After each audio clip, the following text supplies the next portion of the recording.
little that anybody can add to the wealth of information that was shared in that panel. But I do want to share something from my experience leading this work for some time now. At Uber, we pride ourselves in saying that we are reimagining how the world moves for the better. And when we say that, when we are doing this reimagining, I want you to know that diversity, equity, and inclusion has a seat at the table to make sure that minoritized groups are at front and center. Their needs are front and center of everything that we do. So when I talk to you today, I'm going to talk to you about three things. Firstly, how do you know that disability inclusion is a conversation that's important to your organization today, irrespective of where you are in your inclusion journey? Second, I'm going to talk to you about how you, as leaders, can think differently to make sure that there is representation of people with disabilities in your organization. And lastly, I'm going to leave you with a story and perhaps a positive provocation for you. So let me start with how do I know for a fact that this is a conversation that's important for all of us, irrespective of our evolution, irrespective of our DEI maturity. 16% of the world's population today lives with a disability. However, when we look at our organizations, people with disabilities are severely underrepresented. Not only that, if your organization has ever made an attempt to roll out a global self-ID survey, you will see that this is a question that's mostly left unanswered. We have created organizations where it's unsafe to self-identify as a person with disability. And while you see that I'm in a caste today, I also have two invisible disabilities that I was so afraid to come out with. So we've created work cultures that celebrate overwork, that celebrate unhealthy expectations around availability, around visibility, and harmful attitudes towards sick leave and downtime. Leaders, I want you to know that even if you haven't actively, currently sought to hire people with disabilities, they're already there. You already have people in your organization who have a disability, and it could be an invisible disability, and they feel afraid to come out.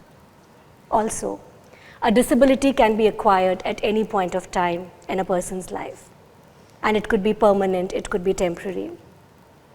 And your organization does need to prepare for that.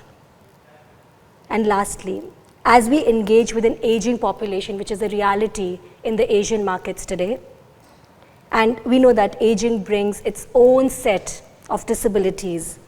It could be locomotive, it could be vision, it could be hearing, it could be neurodegenerative.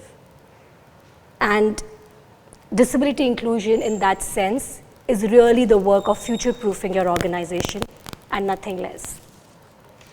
Now, what role can you play? How can you think differently to ensure that people with disabilities are represented in your organization?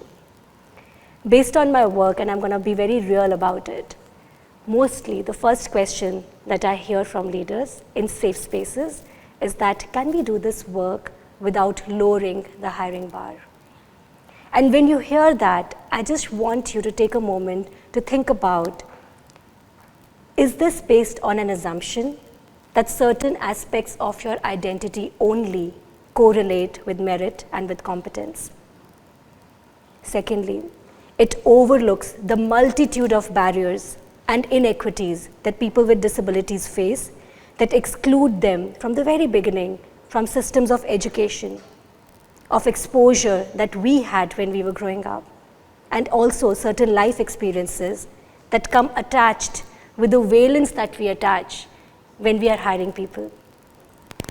It's also based on a fallacy that we have an objective merit bar. I have not worked in a single organization that has a very objective merit bar. We have proxies. In reality, we look for leadership competence. And in the leadership competence, we actually deny opportunities to people who might deserve it.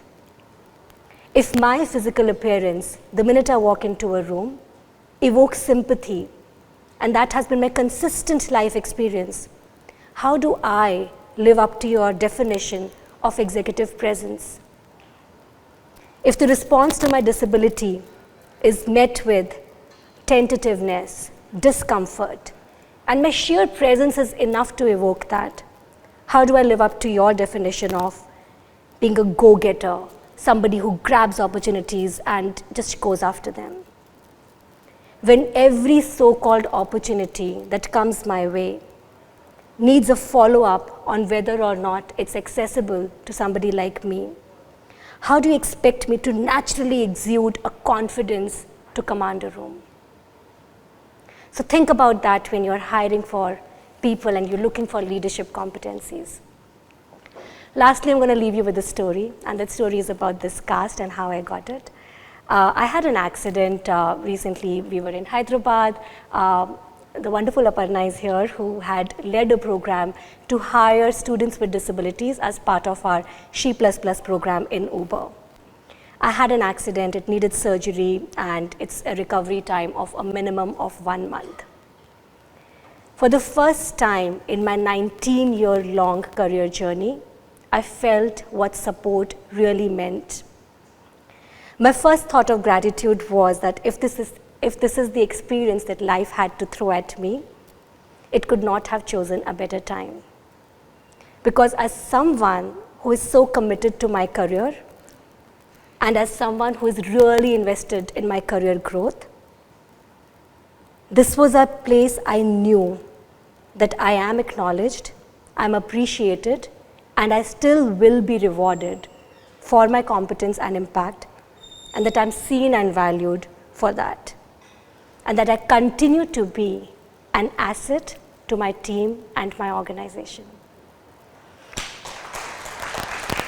So if I can leave you with one provocation, if I can leave you with one reflection, just think if you are creating that kind of an environment for your people, that when they actually need that support, they feel happy that this is the place that they had to go through an experience like this. Thank you so much.